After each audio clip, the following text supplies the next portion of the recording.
Good morning, everybody. You're very welcome to the Mental Health and Returning to Work WAM webinar, or webinar.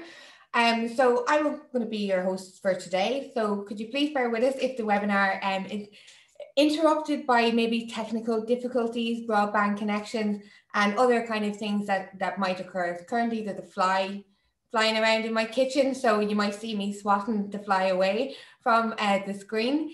So just kind of before we kick off this morning, I just kind of want to take you through some of the features that we have here today in the webinar. So live captioning is available. You just have to click the CC button down at the bottom of your device that you're using or on the computer. If you have any questions, you're very much encouraged to use the Q&A feature, because that way we can kind of keep track of questions and mark them as done and answered, or answer them live.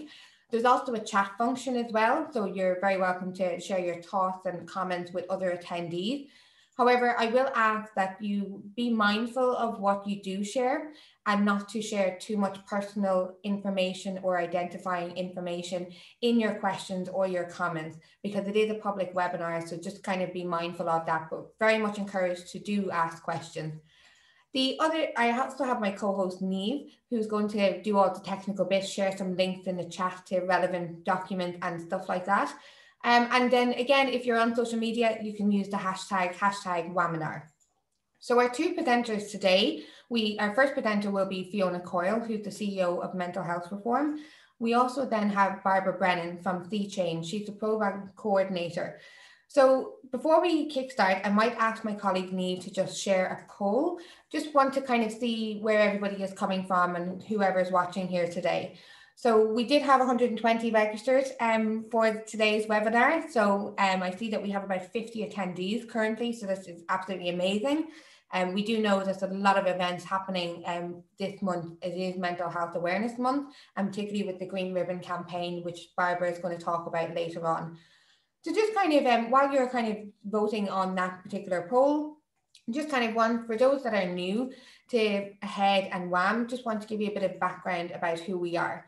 So AHEAD are an organisation that were set up in 1988, and it was predominantly set up to have access for higher education for students with disability.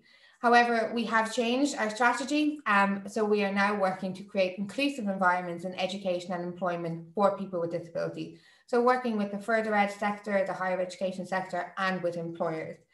The WAM programme, which is what today's webinar is under, was set up 15 years ago in 2005, and we're currently funded by the Department of Social Protection. WAM works with employers to provide graduate level internships for graduates with disabilities. These roles are typically ring-fenced, so it means that only graduates with disabilities are competing against other graduates with disabilities. The roles generally are typically for about 6 months, and we've worked with a number of employers, both in the public and the private sector. It's been a great success. We've had over 490 graduates placed to date.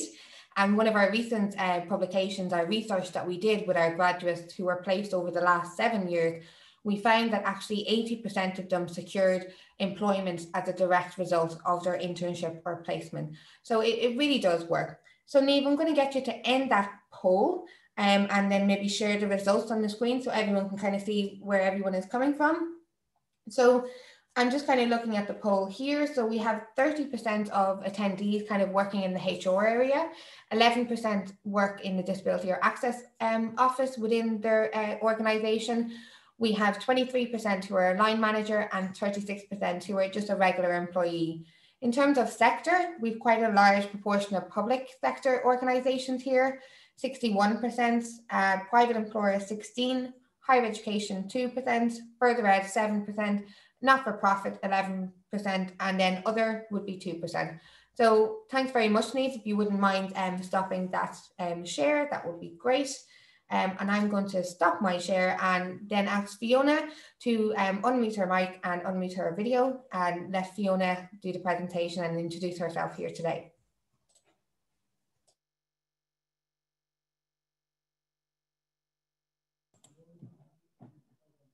Good morning, everyone. You can see my screen. I'm just trying to get it on full screen mode. It doesn't seem to be allowing me to, so just bear with me.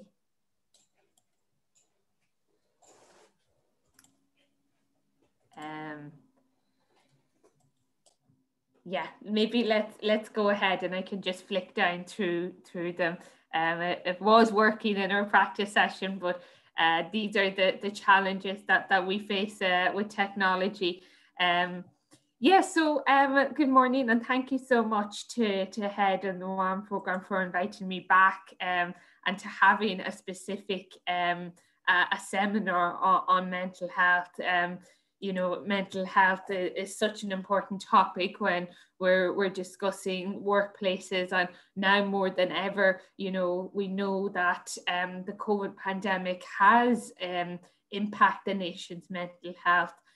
So just in terms of mental health reform, who we are, these are our hashtags, so feel free to tag us in anything. So we are a national coalition for mental health. So we have nearly 80 members now. So these are some of our members' logos, some of them you would be familiar with.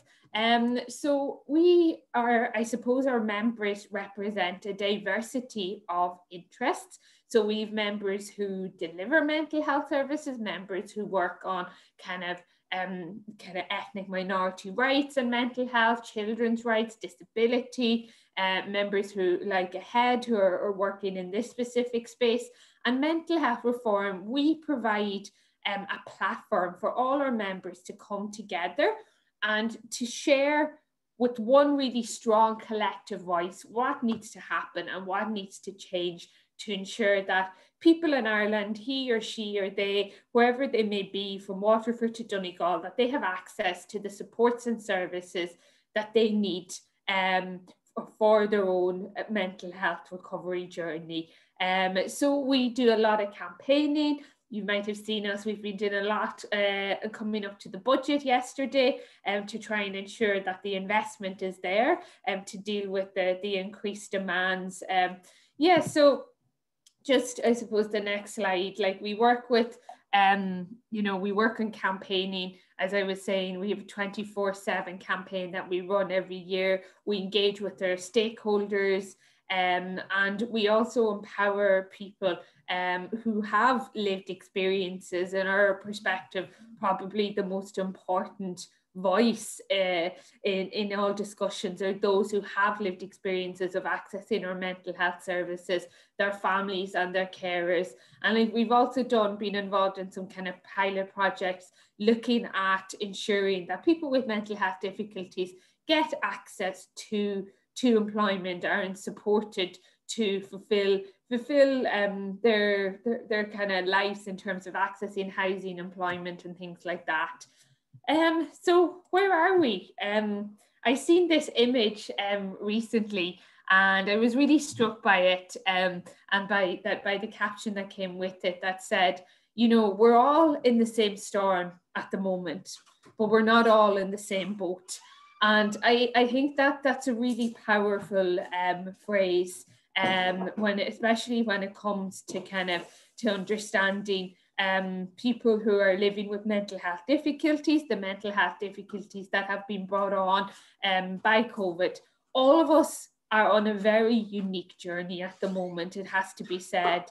And there's a lot of uncertainty, there's a lot of anxiety, but we need to recognize, you know, that everyone is impacted differently. And I wanted to say that at the start of the presentation, that it's something as, you know, as employer, I'm an employer myself, that we all need to be aware of, that these are not normal times. And, you know, our teams, you know, they're all in different vessels and we need to be able to understand that and support people in the best way that we can. So I always start presentations looking at terminology, because mental health is something that, you know, there's been a huge movement in Ireland over the last 10, 20 years where we come to a place where more than ever people are not afraid to talk about mental health. The stigma, thanks to, I know we're going to hear from the Green Ribbon campaign after this presentation, but thanks to campaigns like that, stigma year on year is being addressed and people are becoming more and more comfortable. But we still need to recognize that there is still an uncomfortableness around talking about the topic. And we just need to be aware of, you know, words are very powerful, and they can really impact how we broach a topic and how a topic is framed. So mental health, as defined by the World Health Organization, it's a state of well-being in which an individual realizes his or her own ability, can cope with the normal stresses of life, can work productively and fruitfully, and is able to make a contribution to his or her community.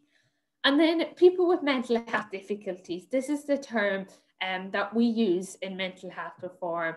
And they would be people who've experienced or people who experience or have experienced mental distress, some of whom may have a psychiatric diagnosis, such as depression, schizophrenia, or psychosis, but not all. Everyone is, you know, mental health is a spectrum. You know, we're all have our own mental health journey, and I think we need to be careful around the terminology that we use.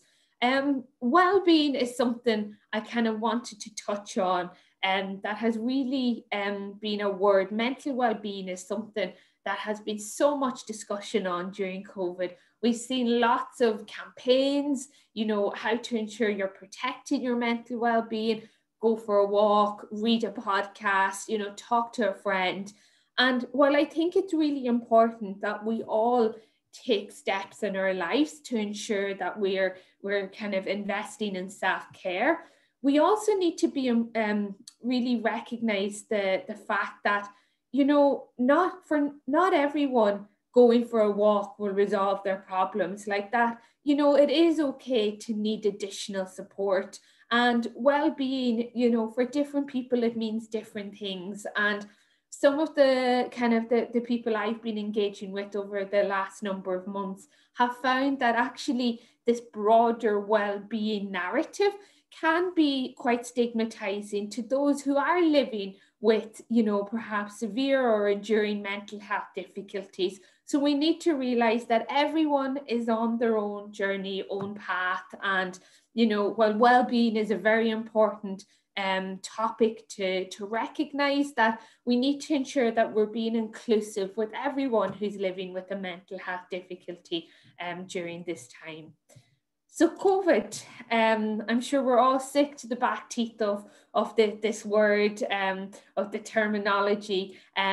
But, you know, I think we do need to recognize, and it has been recognized by various actors, that the isolation, the fear, the anxiety, that it is leading to increased psychological distress.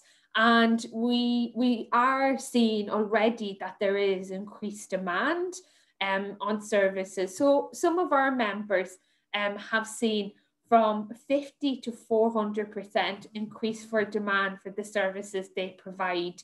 I think this is coming in waves. I think initially people were, you know, on lockdown and coping, but, you know, as it prolongs, there is more and more unknown, and, you know, fear, isolation, people, so many people have lost their lives, so bereavements, it is impacting everyone. And, you know, the mental health needs of the country are increasing.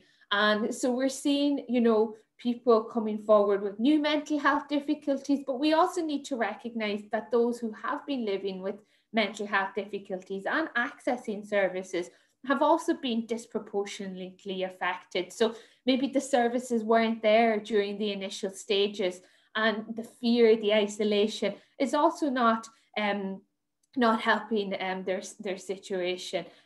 So it's really important to recognize the mental health impact of the current pandemic.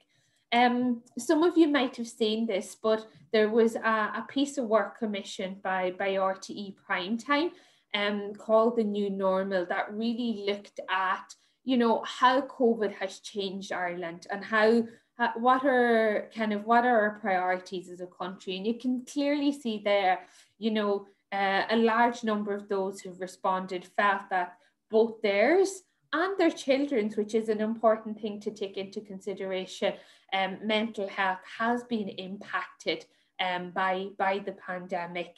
In the same study, mental health actually has moved up the list of what Irish people prioritise. So, you know, it just comes just after kind of a job and the kind of economic prioritisation comes mental health now. And that hadn't been the case in previous such studies. So, you know, it is becoming more important.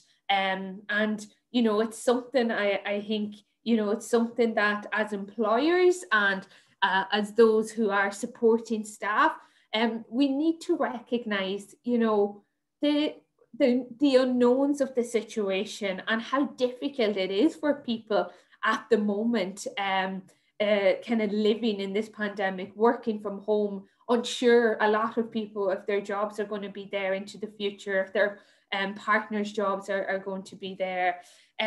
So I wanted to kind of put forward kind of 4 steps, you know, kind of looking at this positively. We have an opportunity now. You know, the normal that was there, we've heard from so many people. We don't want to go back there. It wasn't working for so many people. And while as awful as this situation is, you know, we do have an opportunity to reflect and to create, you know, better workplaces, more inclusive workplaces, understand the needs of our employees. And, you know, we all know that better workplaces do lead to better work outcomes for everyone. So these are kind of my 4 steps I think should be taken into consideration by managers and by leaders over the coming weeks and months if it hasn't already been done. So the first one is around leadership. So for conversation to move and for something like mental health to be tackled within a workplace environment, we needed to be prioritized by leaders in the organization. Now, what I say to people, not only is this the right thing to prioritize, it's also the smart thing to prioritize. So we can see, I've just pulled out these headings from kind of HR publications that, you know, so many researchers saying now, you know, companies need to grasp this. You know, we need to, as employers, we need to be able to support our employees during this pandemic and to ensure that we're creating strong workplaces. One of the simple things that can be done is, you know, to show leadership is, you know, an organizational commitment. So, you know, at the senior levels, if you're working in a very big organization, you know, on World Mental Health Day or, you know, on any other day of the year as well, that there is, you know, a commitment by that organization to do everything, you know, within its control to support employees' mental well-being. We need a very positive and proactive approach. You know, we need to see this as an opportunity, and there's so many you know, there's so many negatives that have come out of this situation. But, you know, if it takes a crisis for us to build more inclusive workplaces where people with mental health difficulties are supported, can add value, can flourish, then I think that that's a very positive outcome. But yeah, leadership is so key. And, you know, the argument is it's not just, this is the right thing to do, and it will help organizations to deliver on their own mandate as well. The second, I suppose, area is around education. And, you know, when I was going through the terminology, mental health, and, you know, I've been speaking to a lot of people and a lot of our elected representatives and other people in public life over the last weeks and months. And the concept of mental health and mental well-being, it's not one that is fully understood. I remember one conversation that we were having where someone referred to, yeah, well, what's the difference with having a little bit of depression or anxiety and someone, you know, who's got, you know, more severe difficulties? And, you know, that's something we need to tackle. There's no such thing as a little bit of cancer. You know, mental health is, you know, if you have depression or you have anxiety, you have it and you need support. And we need to break down this narrative of having a little bit, or, you know, feeling the blues. You know, this is not helpful. And I think for that to happen, it's just about education. It's about sitting down, you know, it's about engaging with maybe the Green Ribbon campaign or other campaigns that some of our members run. It's about listening to those people who have gone through mental health difficulties and understanding really what it's about and what's needed. So really that education piece is really important, and recognizing, you know, first and foremost, that stigma is there. No matter how far in that journey we've come, there is still a lot of work to be done. Then I suppose maybe just to skip to my last point next, words, as I said again, and I'll keep coming back to this because words are so powerful, and none of us like to be labeled. And we may do it consciously or we may do it subconsciously. But a person living with a mental health difficulty is much more than a diagnosis. They are a person, and you know, they shouldn't be you know, they shouldn't be kind of branded by their diagnosis. So, you know, Mental Health Europe, I've put a link at the end of this, they're a regional organization, and they've developed a kind of terminology guide that might be useful for people to share among their employees, among their managers, to really kind of, I suppose, educate on terminology and what should and shouldn't be used. Then training. Training is so important part of the education process for employers, for managers, for employees as well. You know, and part of this training, you know, it's around kind of identifying maybe those who need support, how you initiate that conversation, how do you then support, how do you respond appropriately, and, you know, how can you, you know, direct to professional counselling support maybe within your organization. But that management piece is so important. Like, what we're talking about here doesn't just relate to mental health, but they're, you know, broad management principles, that there should be an openness between an employee and their manager, that, you know, that a manager will be able to see, even in these strange times when a team might be scattered all around the country in various kitchens and bedrooms, but that, you know, we're able to pick up if someone is maybe struggling through this at the moment and what can be done. And, you know, it is more difficult at the moment, the research is showing, to pick up on, you know, through these virtual platforms, how someone is doing, you know, if they do need support. But there are tools out there that can help, and training is always kind of recommended, and it's something that many of our member organizations provide as well. The third area is around engagement. So, you know, it's so important, I think, to really understand what the perceptions of mental health maybe currently are in your workplace, and also to understand, you know, what kind of environment is your workplace. You know, do people feel stressed? Do people feel supported? We would recommend, you know, employee surveys are a really powerful tool to get that information.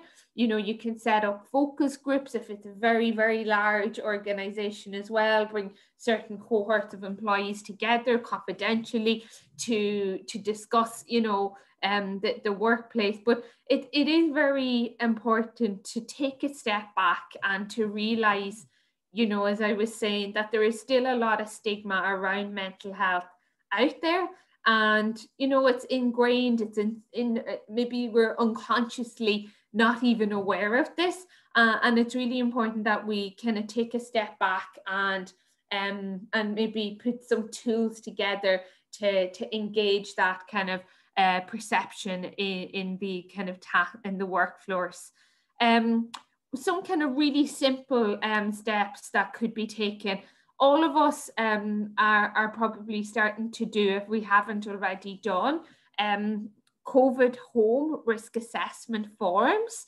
So, you know, kind of under the kind of our legislation, health and safety in workplaces is very important. And while workplaces now are scattered around kitchens and bedrooms, many of us are sending forms to our staff to see, you know, do you need a screen? You know, is your chair, do you need chair support? Very basic questions, but within that form, what we've done as Mental Health Reform, and others have done it as well, is integrate questions around well-being into that. You know, are you taking breaks?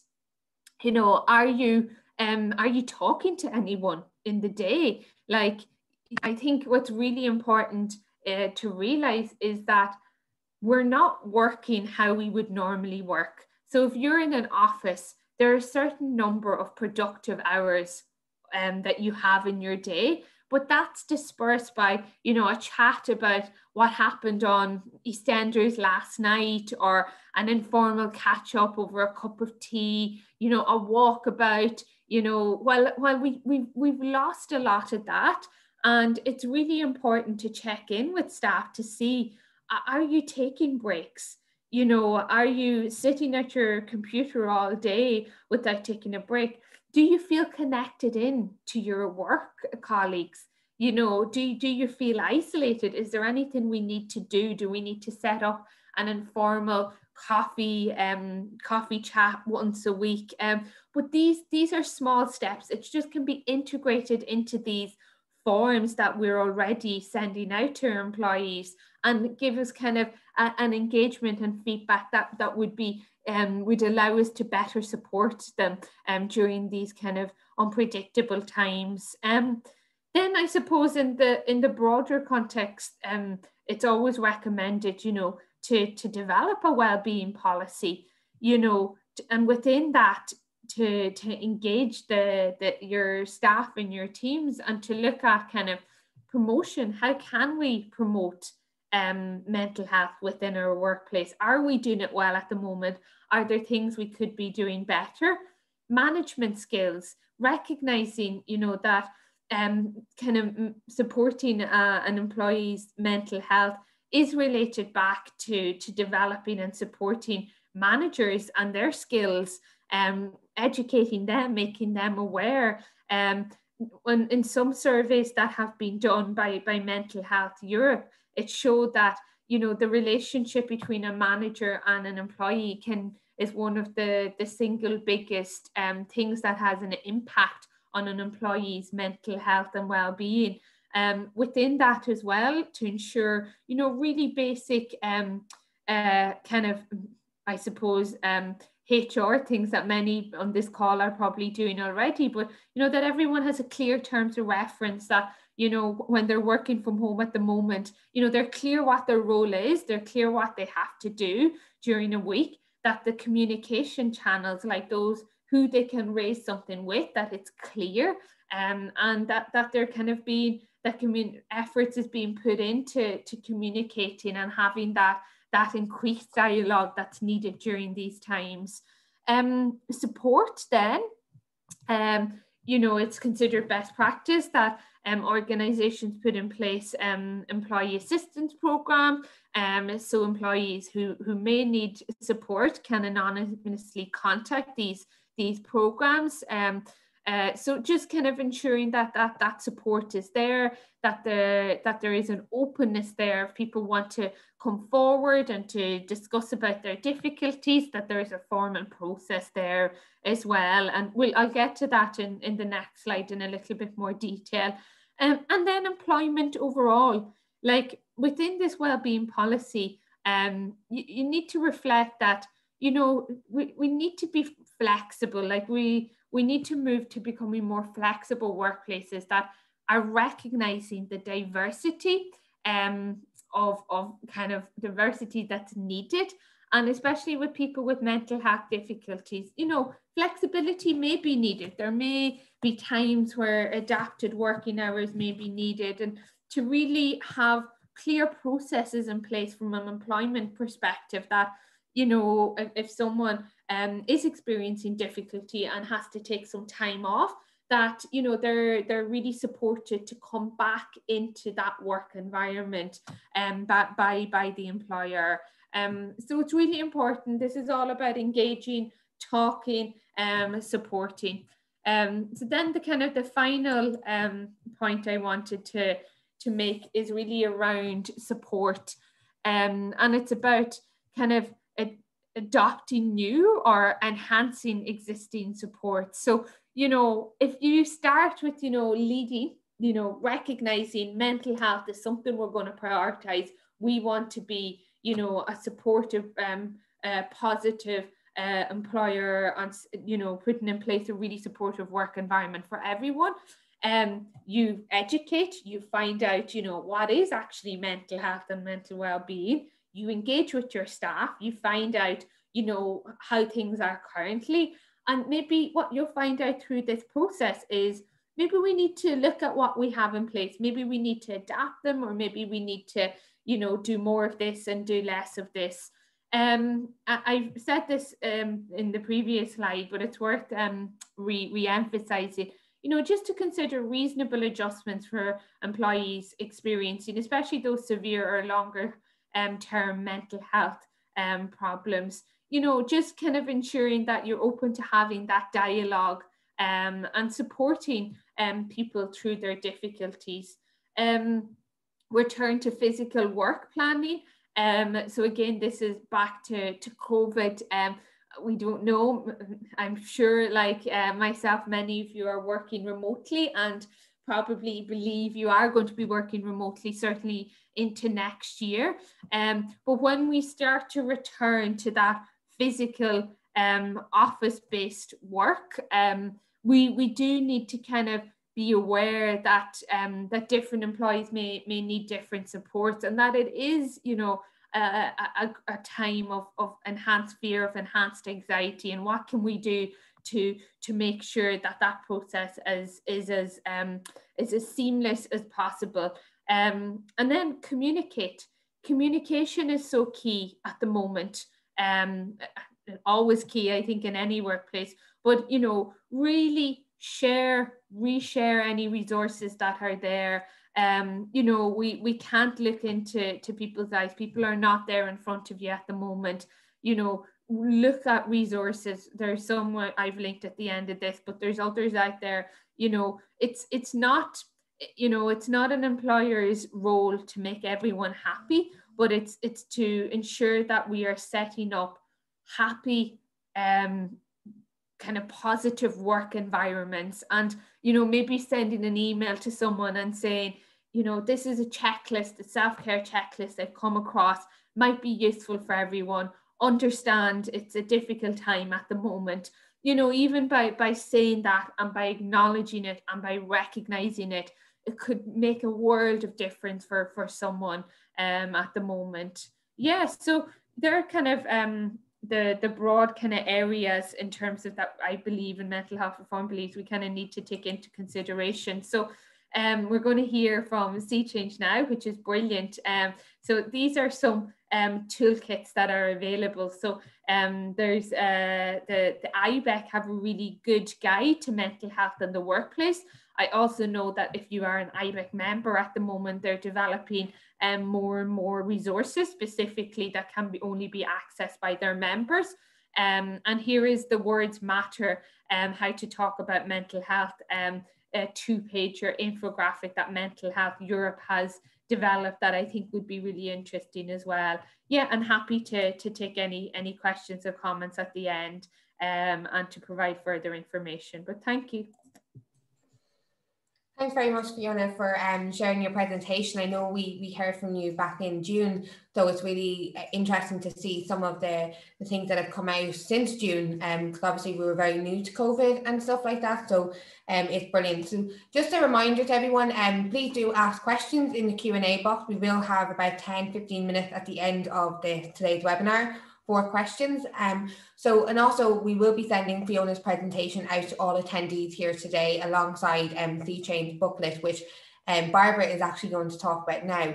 So Barbara, could I welcome you onto the screen? There we go. Yeah, Barbara, take it away.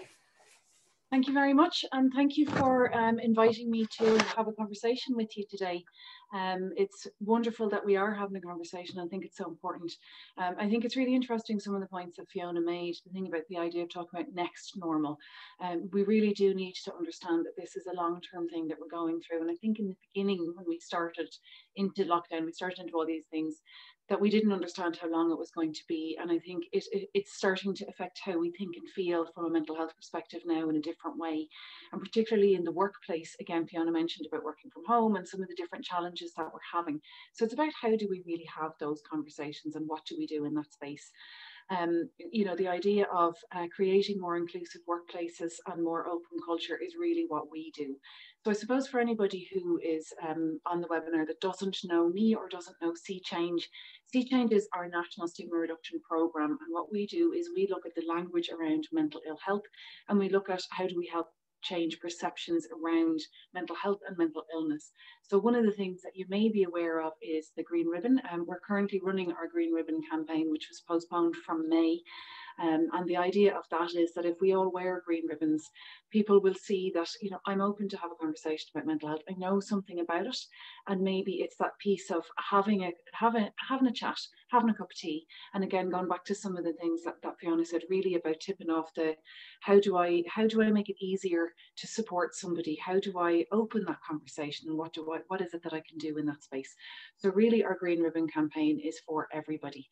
The Green Ribbon campaign itself started in 2012. Had to think about that for a second. So we're in our 8th year, and really it's about how do we build that and how do we make it more accessible to everybody. So the kind of thing that we do, we have events across the country. Obviously this year they're all virtual, which we know is having some challenges because not everybody can get online, not everybody has access or has a computer.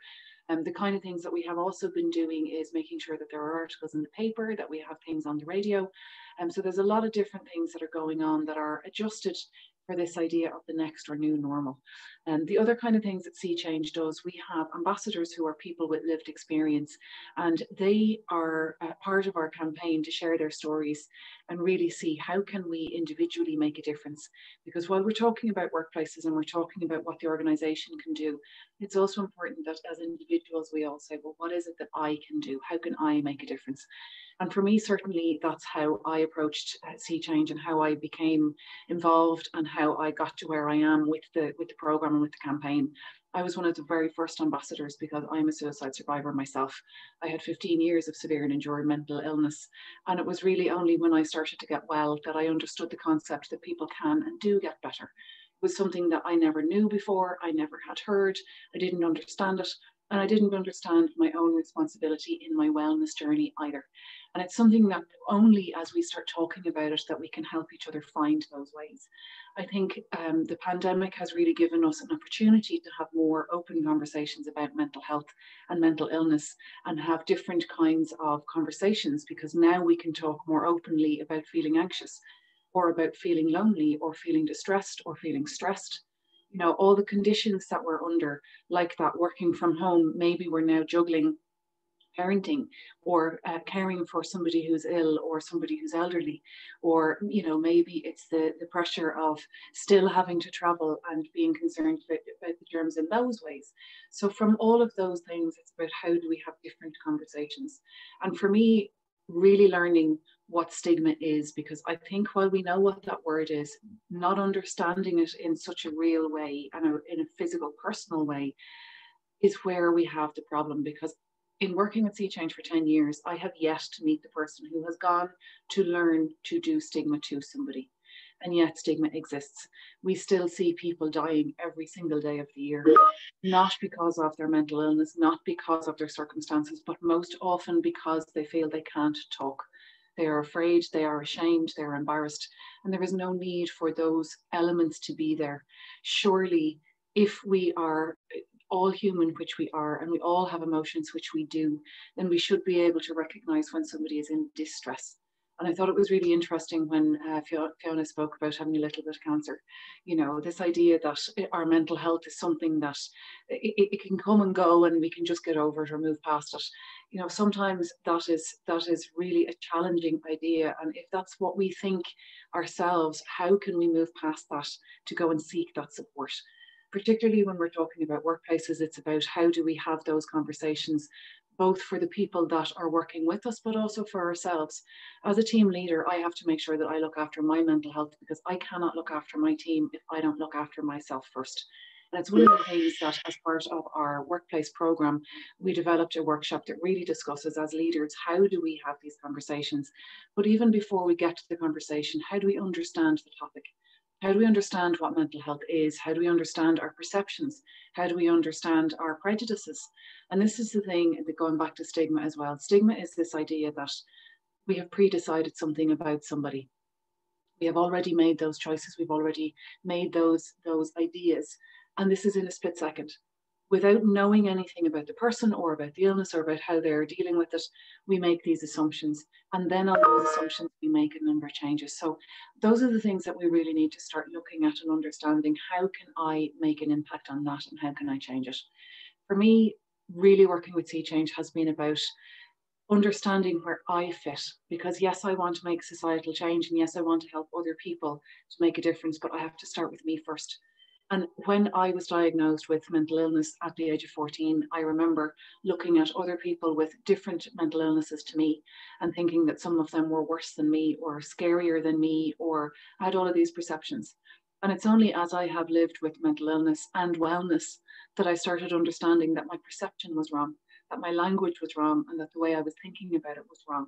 That actually we're all humans with emotions, and the more that we see that we are all the same, and that it's just dealing with somebody who is going through a challenge, it doesn't matter if that challenge is to do with capabilities, or to do with illnesses, or to do with how we are supporting somebody, or to do with what opportunities we have or haven't had in our lives.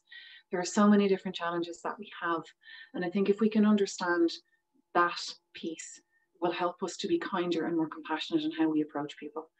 When I do wellness workshops and try and help people understand the topic of mental health, really when I explain that mental health is when we're happy, when we're sad, when we're distressed, when we're worried, when we're upset, when we're angry.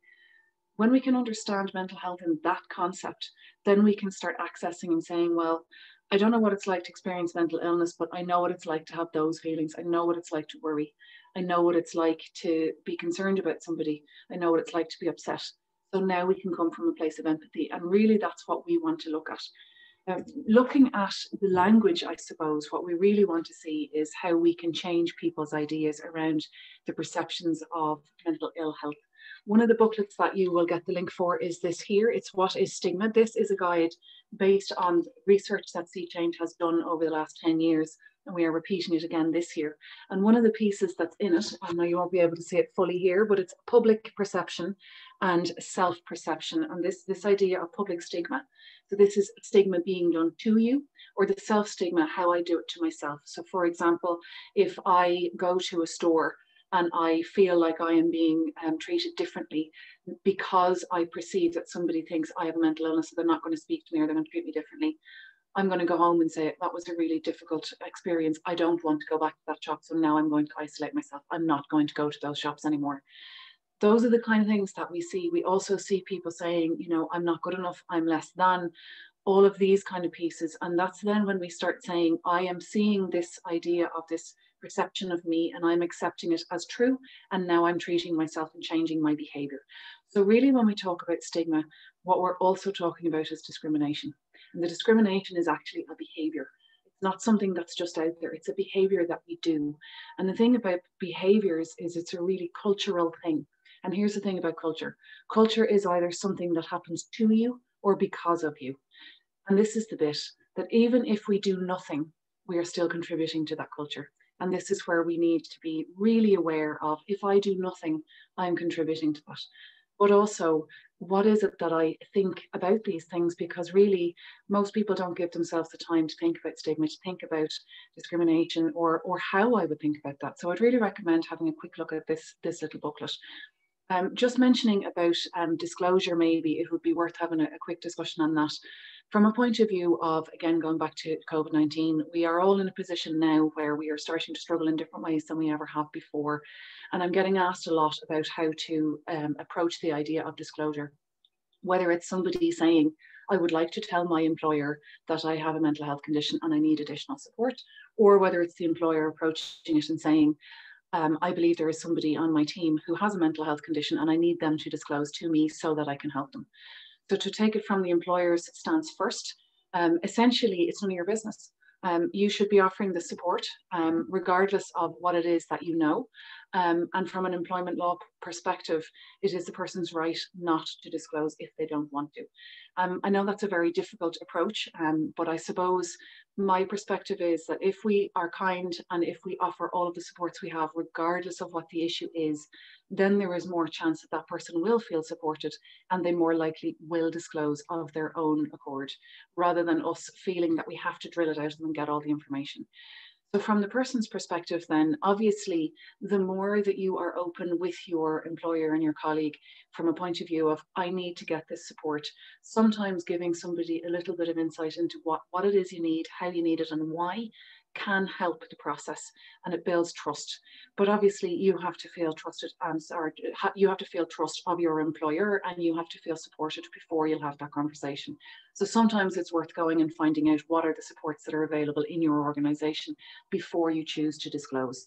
I think if you want to find out more information on that as well, you can also find out information from the Irish Human Rights Commission, that's IREC. They would also speak a lot about discrimination and some of those pieces.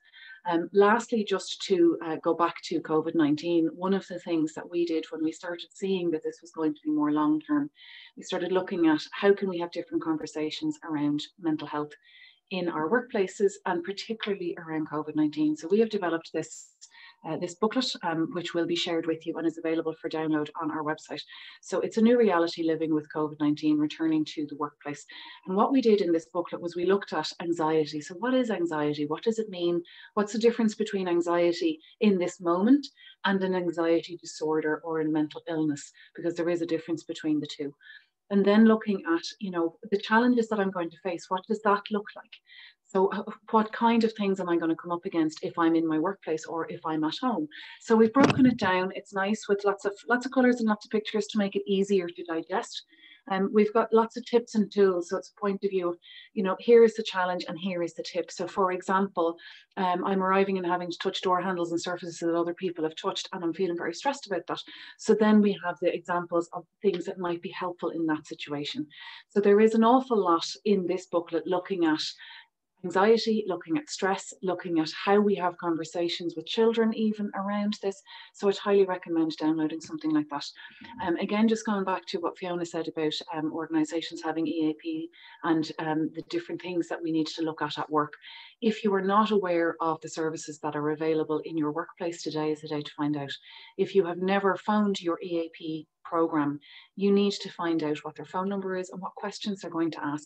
Because one of the things that we always find is that people say it's confidential. They ring and they get asked their name, their phone number, the name of their organisation, whether it's work related, and where they live. That doesn't feel that it's confidential. And yet when we say they want your name so they know who you're talking to, your number in case you get cut off, your company so they know who to bill, where you live so they know if they can connect you with a person in your locality, and they want to know if it's work related, because if you're phoning because of a bereavement, speaking to a workplace support person or a financial advisor is not going to help you. They want to connect you with the correct service.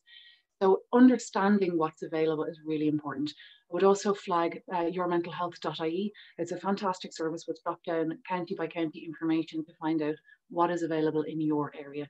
Lastly, I would also like to bring your awareness to the Resource Officers for Suicide Prevention with the National Office of Suicide Prevention, or ROSP. They are a fantastic group of people who, again, are county by county. They have all of the information about the services in your area and are really, really helpful when people are in distress or after a suicide, because we are being contacted in a massive amount of times in relation to people who have gone missing or suicides or those things. So please be aware of what is available in your area and find out more information.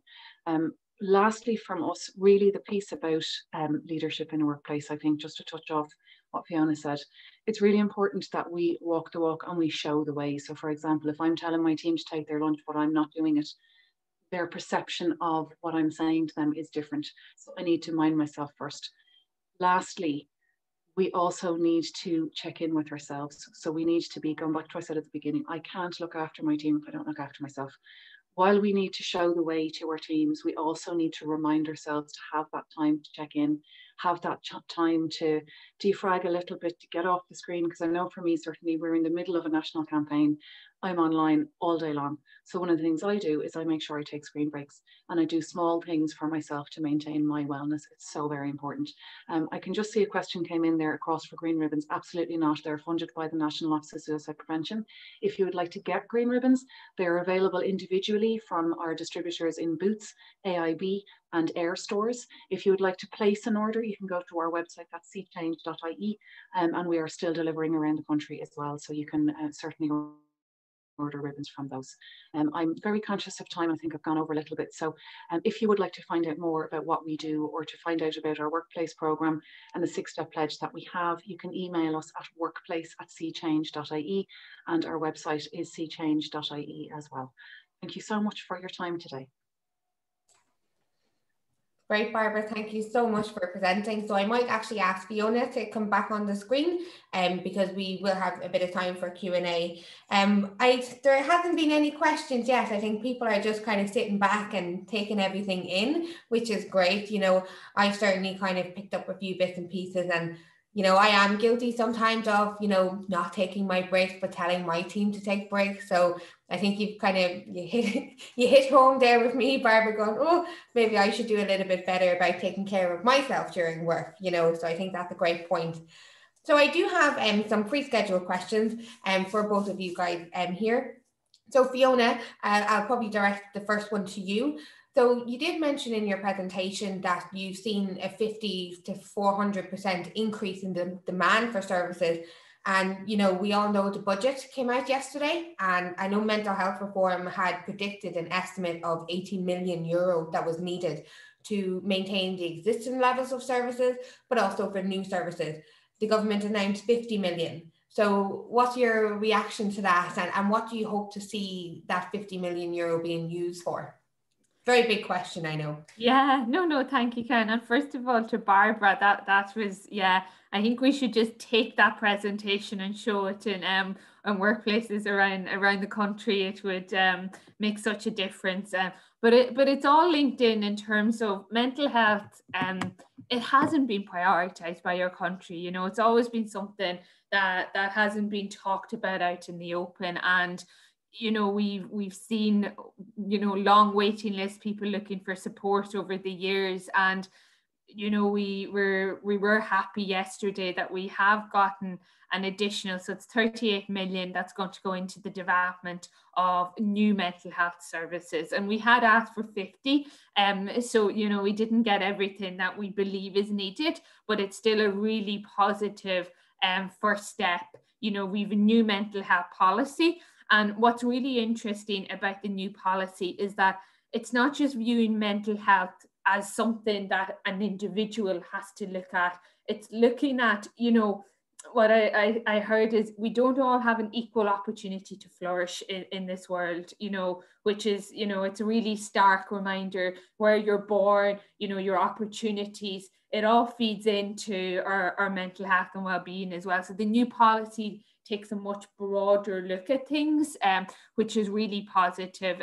So yeah, we did get money, but I'd urge, you know, everyone on this call, like once off 38 million is not going to forever change the lives of people accessing these services. We need to keep the pressure on the government to ensure that throughout COVID, like this is a global health pandemic, you know, our mental health is equal to our physical health, and that's the conversation, and that's the kind of the conversation we need to have with ourselves, as Barbara was saying, because it's so built into us to think that, oh, if we're feeling down, you know, it's not that important. Well, if I was sitting here with a nosebleed, you know, of course I would take action to stop it.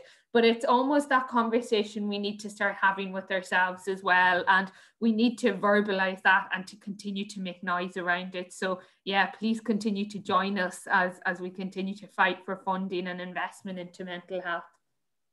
Brilliant. Thanks very much, Fiona. And I see there is kind of questions coming in. So we have Dara Ryder, who's the CEO of AHEAD. So Dara has asked, I think this is probably for Barbara, love the idea that we have to work against stigma, and saying doing nothing is actually contributing to that. So what can we do as individuals to fight that stigma?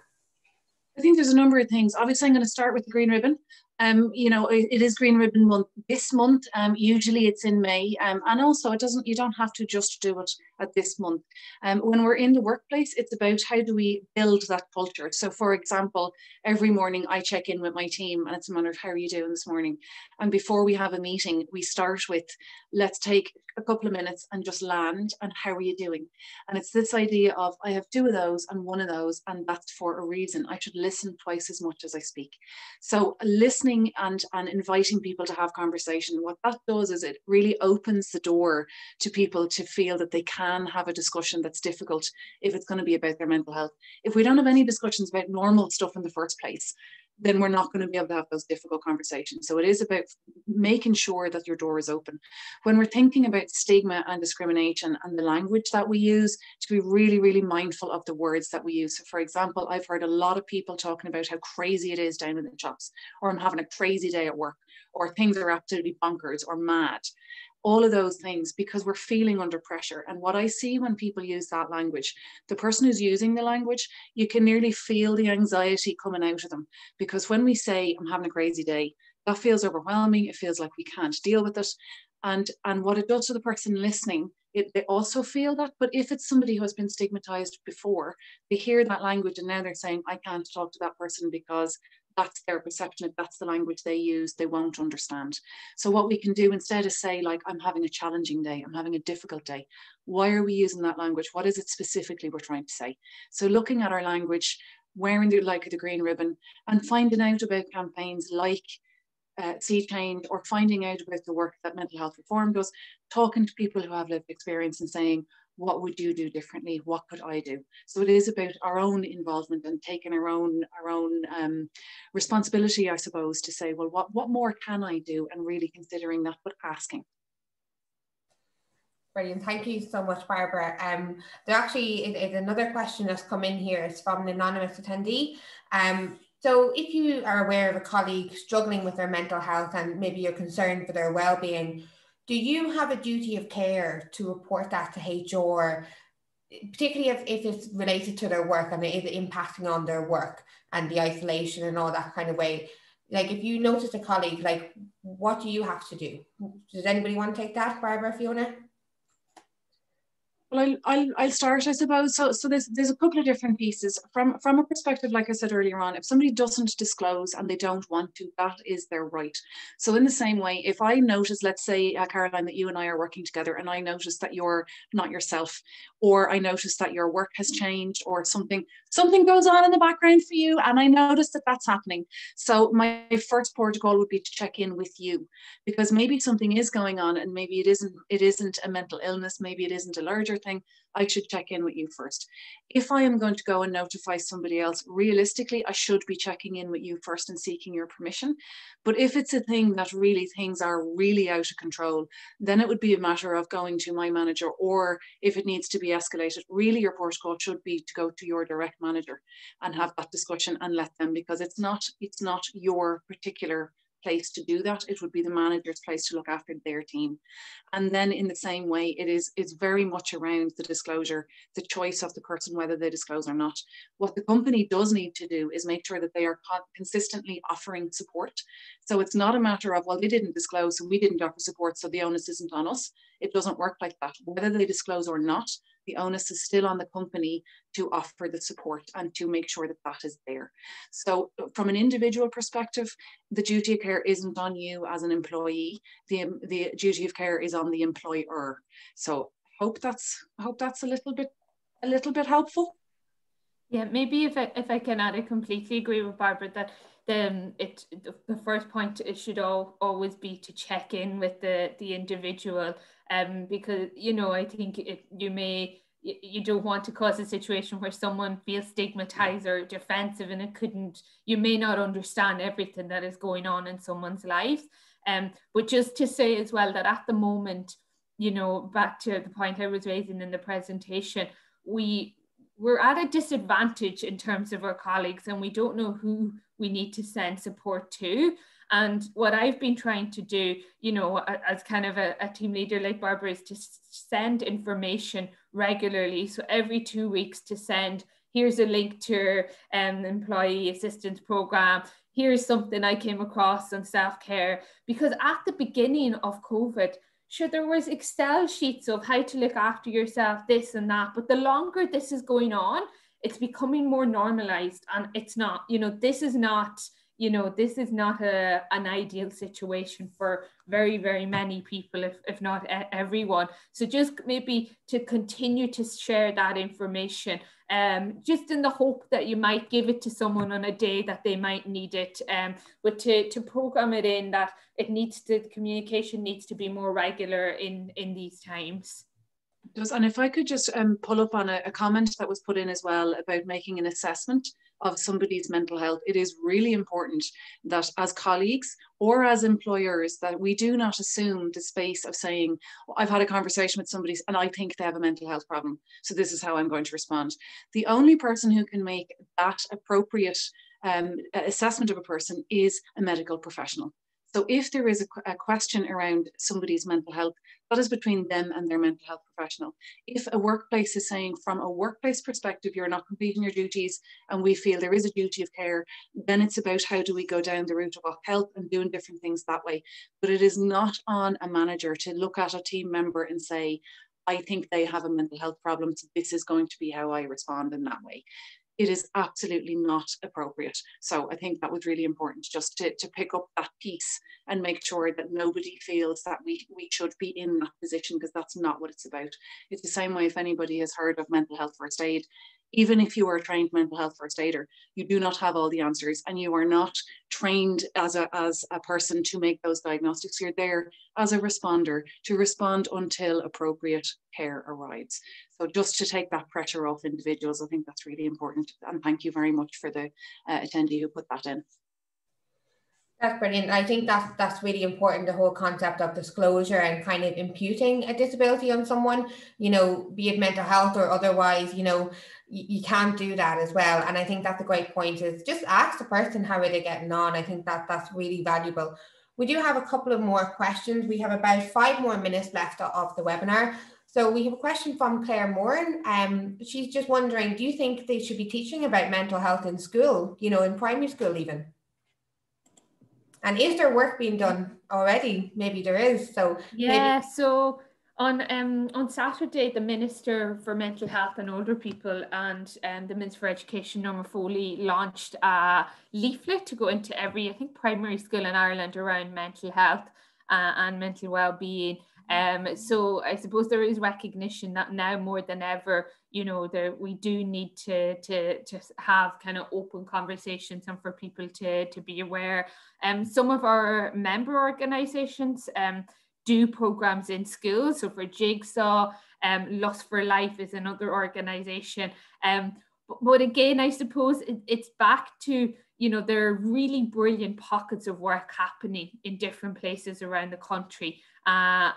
But it's just the coverage thing, and that kind of, it's all to do with the lottery of life, whether you were born in X and Y and go to X school or Y school. And sometimes, if you have funding, you might go to the school that may be providing this education. So I do think, it's something that we believe that there does need to be more investment in schools, and also there needs to be more support available to young people in schools who teachers may want to refer on for various assessments, or young people who just want to chat to someone and have to go on a list for up to a year to get that appointment. So yes is the answer. There's a lot of work to be done, but really interesting pockets of work happening as well, and really interesting resources out there that I can send you links to.